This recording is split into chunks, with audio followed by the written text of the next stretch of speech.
Πρώτη φορά ήταν, ίσα που θυμάμαι τον εαυτό μου, πιτσιρίκο, ήμουν 6 χρονών. Ο πατέρας μου ξεκίνησε, είναι από τους πρώτους κινηματογραφιστές πανελλαδικά. Είχε μία μηχανή, τότε δεν υπήρχε λάμπα, είχε ασετελίνη για να φωτίζει. Και η μηχανή ήταν με το χέρι. Δηλαδή όταν ο πατέρας μου κουραζόταν και η μηχανή γύρναγε με ταχύτητα πιο κάτω, άκουγε μια φωνή μπάσο, αργούσε.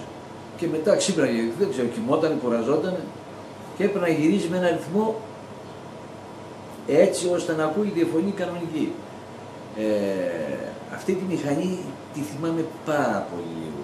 Και πήγαινα στα καφενεία εδώ στο συνοικισμό, τότε ήταν όλοι οι μικρασιάτες έτσι, όχι τώρα που είναι ένα κράμα. Και τους έκανε προβολές και εκτός αυτού βέβαια παίζανε και θέατρο. Αυτό είναι μια άλλη ιστορία. Μετά από αυτό ξεκίνησε ο πατέρας. Μετά τον πρώτο κινηματογράφο που πήρε ήταν από τους πρώτους, όχι ο πρώτος ακριβώς, ήταν το Star, αυτό που ήταν στις γραμμές του τρένου.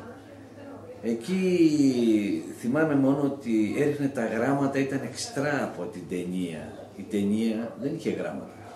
Είναι κάτι που δεν το ξέραμε ο κόσμος τότε. Υπήρχε ένα δεύτερο φιλμ που ήταν κάτω από το κυρίως φιλμ και ο πατέρας μου είχε το κείμενο.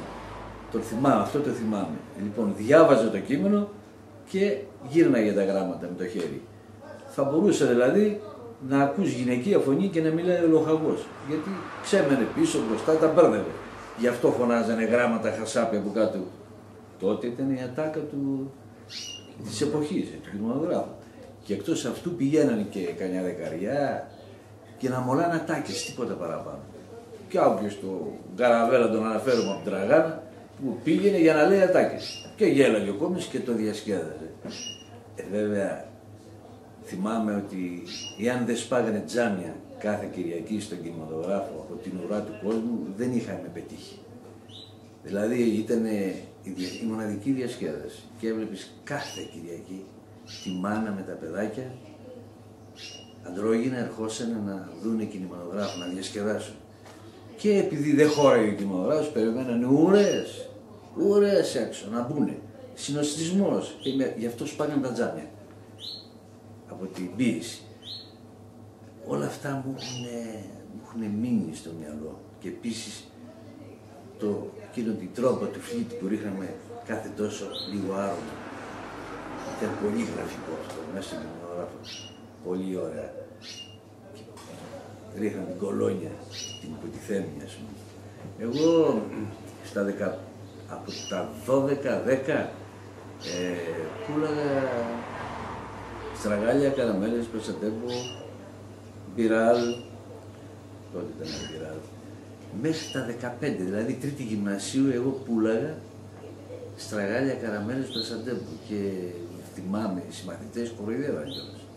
Και υπήρχε και η εντολή του σχολείου να μην πηγαίνουμε κινηματογράφο που γορευότανε.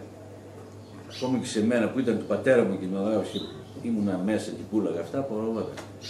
Ήταν μια άλλη εποχή, ωραία εποχή, το συζητάω. Στη συνέχεια όταν έφυγε ο πατέρας μου, και έφυγε πώς έφυγε, έφυγε από σύγχρονη προβολή. Τότε είχαμε στα χωριά, πηγαίναμε με κινηματογράφο. Και είμαστε 4 αδέρφια, 3 σχολιόμαστε πιο πολύ. Και είχαμε το βράδυ εκείνο σε 3 χωριά προβάλαμε ταινίες. Δηλαδή, Μελίσι, Διμηνιό, μία ταινία, η οποία μόλις τελείωνε η πρώτη κοπίνα, την έπαιρνε ο ένας και την πήγαινε στο Μελίσι να ξεκινήσει. Και στο Λαλιώτη παίζαμε, ξέρω εγώ, το Σπάρτακο, στο Διμηνιό τα κανόνια του Ραβαρώνη, θυμάμαι τις ταινίες.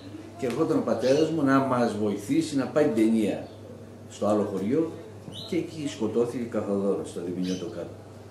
Θέλω να πω ότι πάνω στον κινηματογράφο πέθανε κι αυτός. Και στη συνέχεια εμείς συνεχίσαμε, εξακολουθήσαμε, πηγαίναμε στα χωριά. Εγώ το γυμνάσιο, το Λύκειο το έβγαλα διαβάζοντας το φως της μηχανής.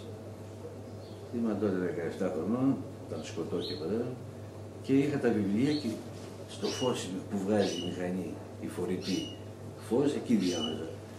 Πολύ ωραίες στιγμές. Με είχαν πλακώσει και στις κλωτσές, έτρωγα και ξύλο, γιατί κοβόταν ταινία.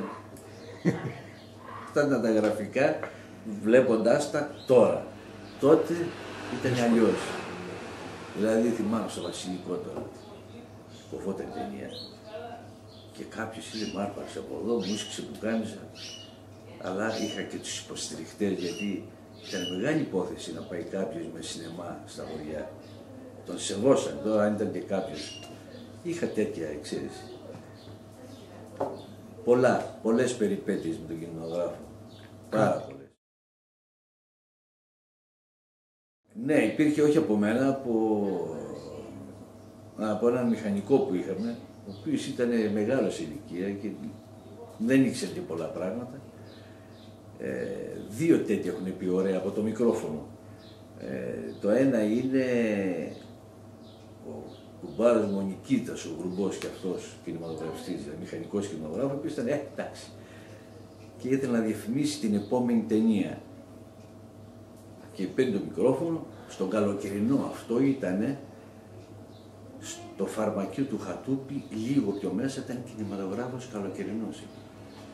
Γαρμπίλι κάτω, ξέρεις.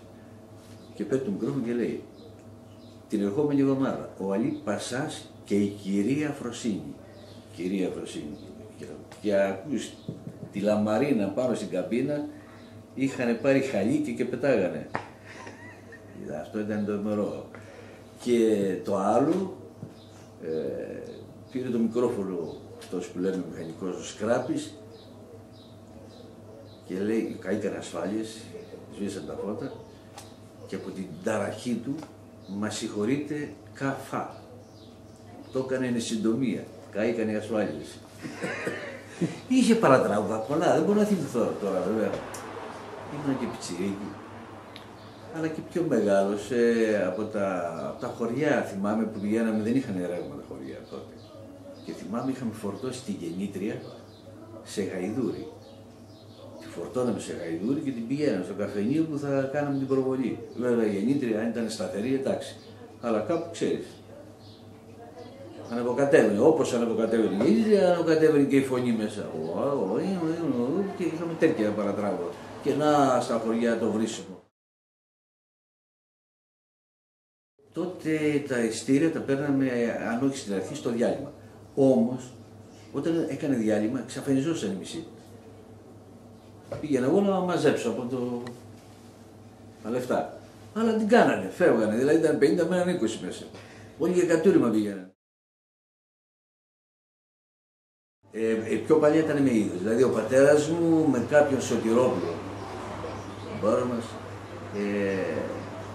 πηγαίνανε και παίρνανε είδος. Και μάλιστα στα ταρσινά, θυμάμαι το είχαν πει αυτό, δεν είχαν μαζευτεί, ήταν 4-5 άτομα. Και λέει ο πατέρας μου, λέει στον Σωτηρόπουλο να τα μαζέψουμε να φύγουμε. Όχι, του λέει Παναγιώτη, τι λες τώρα. Εδώ μας φέρανε 2 κιλά γιαούρτι. Τους πηγαίνανε γιαούρτι, αυγά, τέτοια. Παλιά όμως, έτσι, τα πρώτα χρόνια. Τρομερή έπαιξη. Είμαστε οι φίρμες του Κιάτου, ας πούμε, στην προηγουμένη περίπτωση. Δεν υπήρχε άλλη διασκέδαση. Καφετέρες δεν υπήρχαν. Τίποτα δεν υπήρχε. Θυμάμαι εγώ τότε μόνο το εστιατόριο του Κωστάκια, που ανεβαίνοντας εγώ να πάω για στραγάλια καραμέλες Πρασαντέμπο, τους φτιάχναμε και τις καρέκλες εκεί. Και μας έδινε ένα διφραγκάκι. Δεν υπήρχε τίποτα άλλο. Γι' αυτό και έβλεπες τόσο κόσμο να σπρώχνεται να μπει να δει κινηματογραφική ταινία. Όταν παίζαμε τον Ben Hur, ξεκινάγαμε από τις 2 το μεσημέρι. Επειδή ήταν μεγάλο κιόλας, ήταν 3 ώρες. Από τις 2 ήταν ο κινηματογράφος πίτα. Δηλαδή ήταν πολύ σημαντικό το επάγγελμα αυτό. Τα ερχόταν από το Υπουργείο μέσα. Ερχόσαν τα επίκαιρα υποχρεωτικά. Αν δεν τα βάζες, είχες κυρώσεις. Δηλαδή και ερχόταν κάποιος σχολοφύλακας και έλεγε ότι δεν μπήκαν επίκαιρα, υπήρχε πρόβλημα. Βέβαια. Κοίταξε, ήταν και οπωσδήποτε επηρέασε. Και θα σου πω γιατί. Επηρέασε και τότε, επηρέαζε μάλλον, όχι επηρέασε και επηρέαζε τότε. Ο κόσμος ήταν λίγο μοιρασμένος. υπήρχε ένα κατώτερο στρώμα που ήθελε, ξέρω, να βλέπει ταινίες εμπορικές, το θυμάμαι έντονα αυτό, καράτε, western, τέτοια. Και υπήρχε άλλη μερίδα του κόσμου που είχε την ποιότητα, δηλαδή ταινίες άλλου είδους. Και θυμάμαι ότι κάθε Δευτέρα ή Τετάρτη, δεν θυμάμαι, βάζαμε ταινία τέτοια, ταινία ποιότητας. Τότε ήταν πολύ ξέχωρα αυτά τα δύο. Και τις υπόλοιπες μέρες βάζαμε ταινίες εμπορικές. Και θυμάμαι ότι υπήρχε αυτή η μερίδα του κόσμου η οποία ήταν, σου έλεγε ότι εγώ δεν είμαι από εκεί, είμαι από εδώ. Αυτό που έχει τώρα έχει γίνει ένα. Έτσι δεν υπάρχει τώρα. Ας πούμε μορφωμένοι και αμόρφωτοι. Ναι. Ήταν η διαφορά. Μα εκ των πραγμάτων, αφού οι άνθρωποι δεν ήταν. Εγώ θυμάμαι ότι σε όλο το συγγυσμό, εγώ και άλλος ένας πήγαμε εκεί. Γυμνάσιο. Είμαστε μορφωμένοι, υποτίθεται, του συγγυσμού. Φαντάσου τώρα. Δεν ήτανε. Πόσο ταυτιζόταν ο κόσμος με την ιστορία του έργου? Πολύ. Είχαμε κλάματα. Πολύ. Δηλαδή όταν έβλεπε Ξανθόπουλο, έπεφτε το κλάμα της ζωής. Κλαίγανε, συμμετείχανε. Δηλαδή, Μάρθα Βούτσι, γι' αυτό έγινε και το Μάρθα Βούτσι. Ξανθόπουλο. Που τα βλέπεις τώρα βέβαια λίγο αστεία φαίνονται. Αλλά για την εποχή εκείνη που κάθε ένα ζούσε μια κατάσταση και αν θέλεις και κάτι μπορεί να ήθελε να εκτονωθεί. Έκλαιγε, οι γυναικούλες ειδικά κλαίγανε. Σ' άρεσε. Παίζαμε ένα αργής και γινόταν πανικός. Γη ποτισμένη με υδρότα, αγάπη ποτισμένη με δάκρυα. Ωραίες εποχές βέβαια. Εγώ, επειδή μ' άρεσε, να ξεκινήσω από εκεί για να φτάσω στην ερώτηση αυτή, κάθε Σάββατο έπαιρνα τον Πετρόπουλο, τον Γιώργο που είχε ταξί τότε, βάζα μια ντουντούκα, εγώ ήμουν 12-13, αφού δούλευε σε ένα κουρίο που ξεσκόνησα και έφευγα να πάω να κάνω διαφήμιση. Το μικρόφωνο σήμερα προβάλλουμε την ταινία τάδε, το ταξί. Επειδή μ' άρεσε λοιπόν αυτό, σε πολύ μικρή ηλικία πήγαινα Αθήνα και έβαζα πρόγραμμα. Πρόγραμμα για τις ταινίες. Κάτι επιλογή μου, κατά την κρίση μου. Παρόλη το ήμουνα μικρή ηλικία. Ναι, ήμουνα νεαρός. Και εκεί υπήρχαν τα γραφεία εκμετάλλευσης ταινιών. Πήγαινες, έκανες το πρόγραμμά σου και στη συνέχεια υπήρχαν οι άνθρωποι που ήταν οι φορτωτές, αφού έκανα το πρόγραμμα, πληρώναμε την ταινία, έπαιρνε ο φορτωτής την ταινία και την έστειλε εδώ. Αυτές ήταν μια 30 κιλά κάπου εκεί. Ένα κουτί ήταν με την κεφαλή μέσα. Τη μηχανή δηλαδή, την κυρίως. Και μετά είχε και παρελκόμενα τα οποία μπαίνανε εξτρά. Τα οποία παρελκόμενα τι ήταν? Ήτανε η μπομπίνα που πάει από πάνω, οι δύο μπομπίνες, μία ταινία έβγαινε από την πάνω, παίρναγε από τη μηχανή και έβγαινε και διπλωνόταν στην κάτω. Που βέβαια πίσω υπήρχε με τροχαλία με λουρί, όταν έσπαγε το λουρί είχαμε το δάχτυλο. Και διπλώναμε με το χέρι. Είχαμε και τέτοια. Πίσω έχει τη λάμπα, μια μικρή λάμπα, η οποία τότε δεν ήταν πολύ δυνατή. Πότε είχαν καλή προβολή, πότε δεν είχαν. Και είχαν και αυτά τα παρατράγουδα. Εκείνο το οποίο έτσι με συγκινεί είναι όταν πιτσιρίκος ήμουνα και μέσα στο χώρο του κινηματογράφου που πούλαγα τα στραγάλια, αυτό είναι συγκινητικό γιατί με φέρνει πάρα πολύ πίσω. Είναι μια, πώς το κάνουμε, ένα βιβλίο και η κάθε σελίδα του έχει την αξία της.